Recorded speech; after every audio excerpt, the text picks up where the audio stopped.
English grammar पढ़ने वाले सभी विद्यार्थियों को एक बार पुनः मेरे यूट्यूब चैनल में वेलकम है। आज हम लोग यहाँ अगले सीरीज में जो सबसे तीसरा आपका यहाँ फ्यूचर टेंस है, और फ्यूचर टेंस में जैसे प्रेजेंट टेंस का हमने रूप देख लिया, प्रेजेंट टेंस के हमने चार जो प्रकार हैं, चार प्रकार का मैंने जिक्र किया हुआ। आगे इसके बाद मैंने पास्ट टेंस का मैंने जिक्र किया। इसके बाद आज हम फ्यूचर टेंस के बारे में देखेंगे। फ्यूचर टेंस का जो सबसे पहला रूल आप देखेंगे, और ऐसे ट्रांसलेशन का जो 9वां रूल के रूप में आप समझेंगे कि 9वां रूल यही है, आपका 9th रूल है। तो 9th रूल में आपका क्या है कि फ्यूचर इंडेफिनिट टेंस का ट्रांसलेशन बनाने का नियम।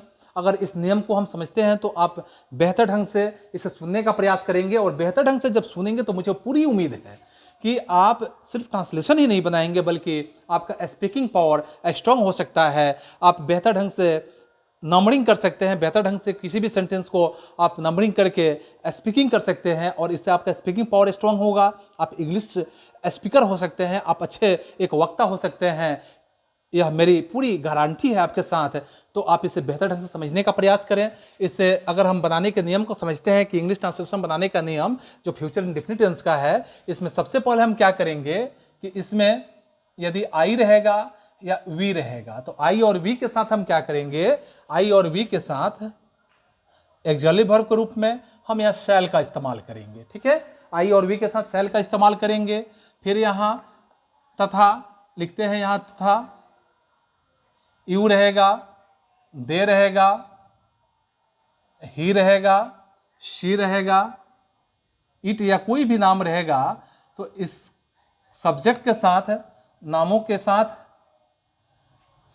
You, they, he, C, it या कोई भी नाम रहेगा, इस सभी नामों के सब्जेक्ट के साथ हम क्या करेंगे, यहां विल का इस्तेमाल करेंगे, विल लगाएंगे। और सभी का मुख्य क्रिया क्या होगा, तथा सभी का मुख्य क्रिया, सभी का मुख्य क्रिया क्या होगा, यहां ज्यों का त्यों रह जाएगा। इस क्रिया में कोई चेंजिंग नहीं करेंगे, सभी का मुख्य क्रिया ज्यों का त्यों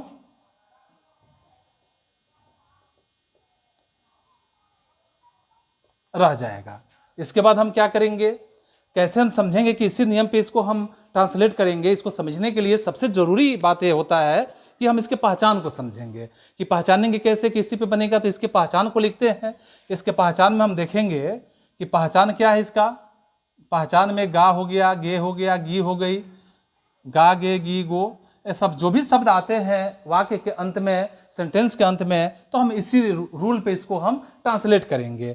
इसको ट्रांसलेट करने के लिए हम नियम को छोड़ के, अगर हम चाहते हैं कि नियम के अलावा कुछ शॉर्टकट फॉर्मूले को समझें, तो इसके लिए स्ट्रक्चर की जरूरत होता है। और उस स्ट्रक्चर के माध्यम से हम यहाँ देखेंगे कि जैसे स्ट्रक्चर में क्या लिखेंगे। स्ट्रक्चर में आपका क्या होगा कि सब्जेक्ट का इस्तेमाल करेंगे, सब्जेक्ट का यूज करेंगे। इसके बाद आप शैल और विल में से जो भी आपके सब्जेक्ट के अनुसार होगा, शैल और विल करेंगे। उसके बाद भी1 करेंगे, उसके बाद ऑब्जेक्ट करेंगे, उसके बाद अदर वर्ड्स करेंगे, और लास्ट में फुल स्टॉप का इस्तेमाल करेंगे। तो यहाँ इस पे अगर हम एग्जाम्पल देते हैं, एग्जाम्पल के रूप में हम देखेंगे कि क्या, अगर एग्जाम्पल देते हैं कि मैं आपसे बात करूंगा, मैं आपसे बात करूंगा, तो मैं का जैसे आप देखते हैं कि मैं का क्या होता है, तो आई होता है। और आई के साथ ही मैंने यहाँ पे पहले ही नोट कर दिया है कि आई और वी जो होगा इस सब्जेक्ट के साथ यहाँ शैल का इस्तेमाल करेंगे, शैल का यूज करेंगे। तो आई के साथ यहाँ जैसे मैंने यहाँ शैल का यूज किया, तो आई शैल हुआ। स्ट्रक्चर से भी आप मिलाते चले कि सब्जेक्ट जैसे आई हो गया, आई के साथ हम शैल और विल में से एक एक्सिलरी वर्ब का इस्तेमाल करेंगे, तो यहाँ शैल का इस्तेमाल हुआ। इसके बाद हम स्ट्रक्चर में देखते हैं कि भी1 का इस्तेमाल होगा, तो भी1 यानी बात करना। बात करना के जैसे यहाँ टॉक होता है, तो मैंने टॉक लिख दिया। और भी1 का इस्तेमाल करना है, यहाँ वर्ब का कोई दूसरा रूप नहीं लिखना है, किसी तरह का कोई रूप नहीं लिखना है, टॉक हो गया। और आपसे है तो से के लिए यहाँ टू का प्रयोग कर दिया, और आपका यहाँ क्या हो गया, यू हो गया। तो इस तरह से आपने देखा कि आई शैल टॉक टू यू हो गया आपका। फिर इसी तरह से अगर आप चाहते हैं कि नेक्स्ट आप सेंटेंस को क्रिएट करें, अपने माइंड में क्रिएट करें, और उसके बाद आप इसको स्पीकिंग पावर में यूज करें, तो अगर मैं आपसे देता हूं कि हम लोग पुस्तक पढ़ेंगे, तो हम लोग का वी हो गया, वी के साथ शैल ही लगाएंगे, वी शैल। पढ़ना का रीड हो गया, अब पुस्तक का बुक हो गया, वी शैल रीड बुक। आप मुझसे बात करेंगे, you will talk to me, तो ऐसे सेंटेंस का आप इस्तेमाल अपने मन से कर सकते हैं। तो ये हुआ आपका अफर्मेटिव सेंटेंस। अगर इसी रूप को आप देखना चाहते हैं, इसी रूप को समझना चाहते हैं, तो आप अफर्मेटिव के बाद जैसे आप नेगेटिव के रूप में देख सकते हैं, तो नेगेटिव में आप यहाँ रूल का इस्तेमाल नहीं करेंगे, रूल को फॉलो नहीं करेंगे, लेकिन आप यहाँ पे रूल के साथ साथ क्या करेंगे कि यहाँ स्ट्रक्चर का इस्तेमाल करके इसको शॉर्टकट रूप में समझ सकते हैं। तो यहाँ जैसे आप निगेटिव का यहाँ इस्तेमाल करते हैं, तो निगेटिव के रूप में आप देखेंगे कि सब्जेक्ट का इस्तेमाल करेंगे, उसके बाद यहाँ शैल ऑब्लिक विल का इस्तेमाल में, इसके बाद यहाँ नट का प्रयोग करेंगे, नट के बाद आपका V1 होगा, इसके बाद आप ऑब्जेक्ट का इस्तेमाल करेंगे, उसके बाद यहाँ अदर वर्ड्स हो जाएगा। बात देख रहे हैं, यहाँ बहुत सिंपल है, आपको यहाँ बहुत ज़्यादा दिमाग लगाने की जरूरत नहीं है, बहुत सिंपल ढंग से इसको समझेंगे। जैसे में एग्जाम्पल हम देते हैं कि मैं उसकी सहायता नहीं करूँगा।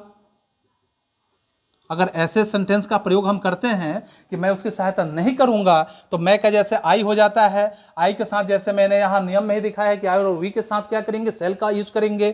तो आई और वी के साथ सेल का यूज करेंगे, तो यहाँ आई के साथ सेल हो गया। इसके बाद यहाँ स्ट्रक्चर के हिसाब से देखेंगे कि उसके बाद नट का इस्तेमाल करेंगे, नट हो गया।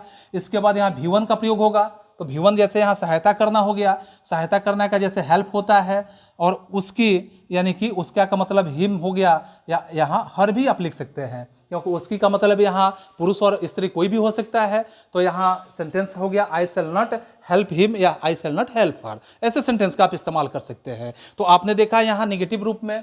अगर इसी को आप देखते हैं इंट्रोगेटिव फॉर्म में, तो इंट्रोगेटिव फॉर्म में जब देखेंगे तो आपका इंट्रोगेटिव फॉर्म में क्या होगा कि जैसे सिंपल स्ट्रक्चर के माध्यम से आप समझ सकते हैं, फिर इसको भी स्ट्रक्चर के माध्यम से आप समझेंगे। स्ट्रक्चर जैसे है इंट्रोगेटिव में, तो एक्सक्लूसिव वर्ब का प्रयोग पहले आपको करना होता है, जैसे मैंने प्रत्येक सीरीज में आपको पहले भी बताया है कि शैल और विल जो एक्सक्लूसिव वर्ब है इसका प्रयोग पहले करेंगे, इसके बाद आप सब्जेक्ट का यूज करेंगे, इसके बाद यहाँ वर्ब 1 का प्रयोग करेंगे, और उसके बाद ऑब्जेक्ट का यूज करेंगे, उसके बाद अदर वर्ड्स का करेंगे। और सेंटेंस यदि आपका इंट्रोगेटिव है तो सेंटेंस के लास्ट में एट लास्ट आप क्या करेंगे, नोट ऑफ इंट्रोगेशन मार्क्स का यूज निश्चित करेंगे। तो यहाँ नोट ऑफ इंट्रोगेशन मार्क्स का यूज यहाँ करेंगे, इतना आपको याद रखने हैं।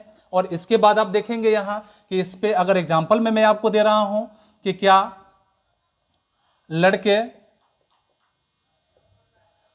अंग्रेजी पढ़ेंगे, अगर ऐसी बात हम दे दिए, ऐसे सेंटेंस दे दिए, तो इसको हम कैसे सॉल्व करेंगे। लड़के जो हो गया, लड़के क्या हुआ, यहाँ सिंगुलर रूप में नहीं है, लड़के हैं, यहाँ प्लुरल रूप में है, प्लुरल फॉर्म में है, तो यहाँ इसके साथ हम विल का प्रयोग करेंगे। लेकिन एक्सक्लूसिव वर्ब में यहाँ देखेंगे कि सबसे पहले हम विल का यूज किए, उसके बाद लड़के हैं तो लड़के का यहाँ मैंने बॉयज कर दिया, विल बॉयज कर दिए। इसके बाद आप यहाँ सब्जेक्ट जब हो गया तो वर्ब 1 का प्रयोग करेंगे, तो पढ़ने का जैसे रीड होता है तो रीड का V1 ही लिखना है, तो V1 यहाँ रीड ही हो गया।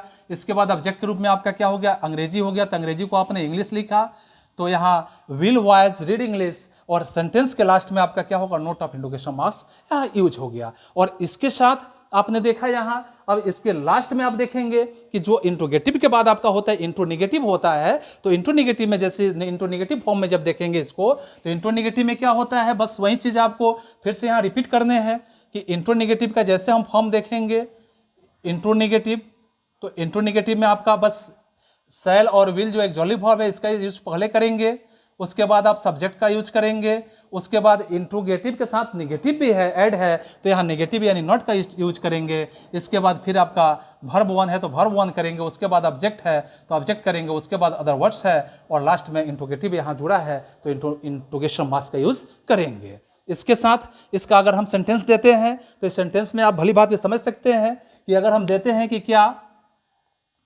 अगर हम लिखते हैं कि क्या सुनील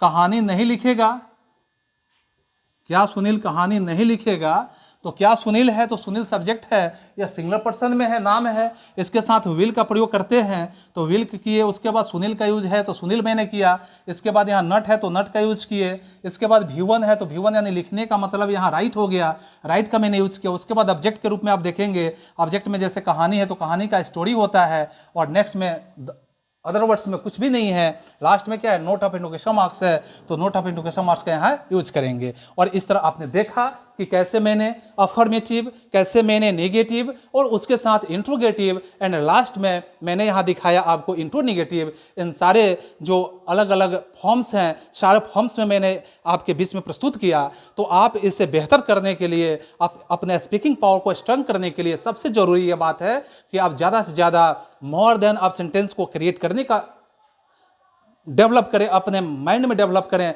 जितने आप सेंटेंस को क्रिएट करेंगे, जितने आप ट्रांसलेट करेंगे, मुझे पूरे तौर से आप पे पूरे होप है मेरा कि आप निश्चित रूप से आप सर्टेनली इंग्लिश के अच्छे स्पीकर हो सकते हैं। मैं आज का क्लास यहीं पे स्थगित करता हूं और मैं फिर मिलता हूं अगले सीरीज के साथ। तब तक आप सभी को एक बार पुनः धन्यवाद।